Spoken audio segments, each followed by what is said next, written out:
Jonathan Harker's Journal. Continued. Midnight.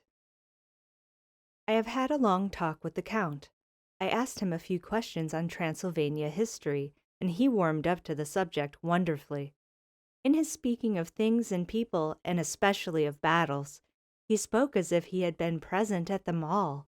This he afterwards explained by saying that to a boyar, the pride of his house and name is his own pride, that their glory is his glory, that their fate is his fate.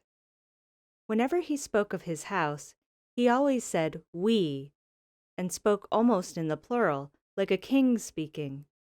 I wish I could put down all he said exactly as he said it, for to me it was most fascinating.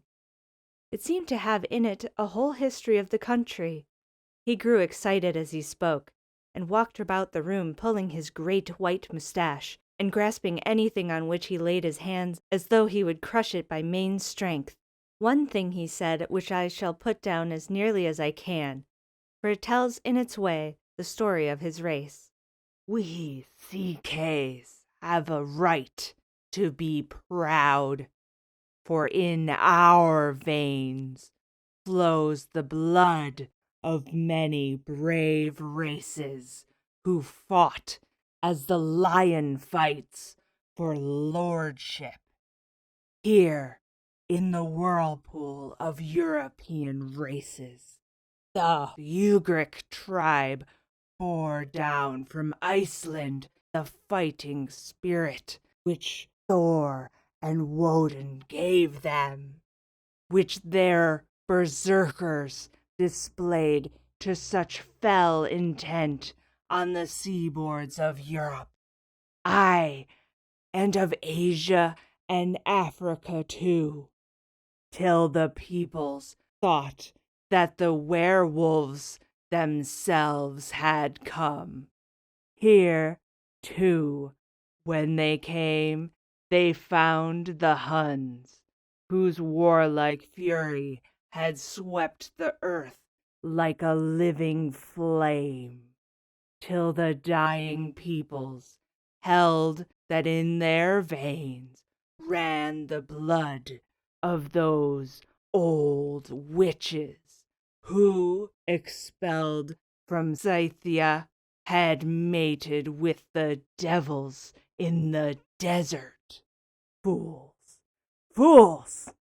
What devil or what witch was ever so great as Attila, whose blood is in these veins?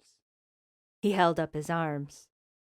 Is it a wonder that we were a conquering race, that we were proud, that when the Magyar, the Lombard, the Avar, the Bulgar, or the Turk poured his thousands on our frontiers, we drove them back?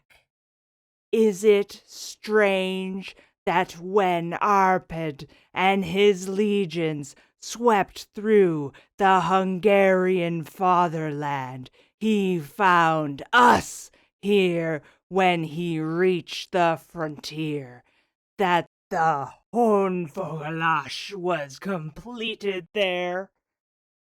And when the Hungarian flood swept eastward, the Sikhes were claimed as kindred by the victorious Magyars, and to us for centuries was trusted the guarding of the frontier of Turkey land. Aye, and more than that, endless duty of the frontier guard, for, as the Turks say, water sleeps, an enemy is sleepless. Who more gladly than we throughout the 4 nations received the bloody sword, or at its warlike call flocked quicker to the standard of the king? When was redeemed that great shame of my nation, the shame of Kosovo, when the flags of the Wallach and the Magyar went down beneath the crescent. Who was it but one of my own race who as voivode crossed the Danube and beat the Turk on his own ground? This was a Dracula indeed. Woe was it that his own unworthy brother, when he had fallen, sold his people to the Turk and brought the shame of slavery on them. Was it not this Dracula, indeed, who inspired that other of his race, who in a later age again and again brought his forces over the great river into Turkey land? Who, when he was beaten back, came again and again and again, though he had to come alone from the bloody field where his troops were being slaughtered, since he knew that he alone could ultimately triumph. They said that he thought only of himself. Bah! What good are peasants without a leader? Where ends the war without a brain and heart to conduct it?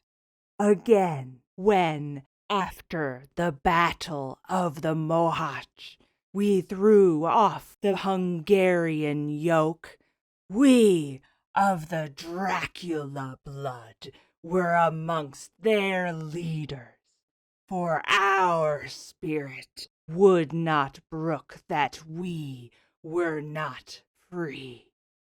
Ah, young sir, the Sikhes and the Dracula as their heart's blood, their brains, and their swords can boast a record that mushroom growths like the Habsburgs and the Romanovs can never reach. The warlike days are over. Blood is too precious a thing in these days of dishonorable peace, and the glories of the great races are as a tale that is told. It was by this time close on morning, and we went to bed. Mem, this diary seems horribly like the beginning of the Arabian Nights, for everything has to break off at the cockcrow, or like the ghost of Hamlet's father. Letter from Miss Mina Murray to Miss Lucy Westenra. 9 May. My dearest Lucy, forgive my long delay in writing, but I have been simply overwhelmed with work. The life of an assistant schoolmistress is sometimes trying. I am longing to be with you, and by the sea, where we can talk together freely and build our castles in the air. I have been working very hard lately, because I want to keep up with Jonathan's studies, and I have been practicing shorthand very assiduously. When we are married, I shall be able to be useful to Jonathan, and if I can stenograph well enough, I can take down what he wants to say in this way and write it out for him on the typewriter, at which also I am practicing very hard. He and I sometimes write letters in shorthand, and he is keeping a stenographic journal of his travels abroad.